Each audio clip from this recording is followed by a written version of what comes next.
नमस्कार दोस्तों, मैं शिवेंद्र आप सभी को स्वागत करते हैं शिवेंद्र ब्लॉग में। तो कैसे हैं दोस्तों, उम्मीद करता हूँ आप लोग बहुत अच्छे होंगे।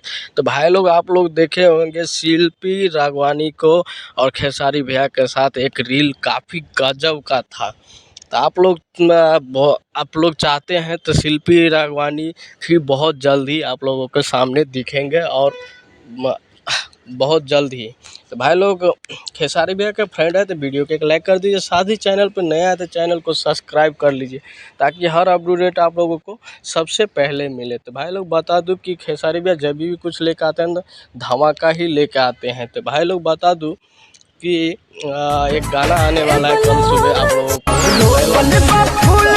पहला मजनू बना दी है भोले बाबा। तो भाई लोग काफ़ी गजब का सॉन्ग है, आप लोग ढेर सारा प्यार दीजिएगा और काफ़ी गजब का लगा आप लोग कैसा लगा तो आप लोग वीडियो में कमेंट बॉक्स में बता दीजिएगा। तो भाई लोग चलते हैं अगले वीडियो में मिलते हैं, तब तक के लिए अपना ख्याल रखें।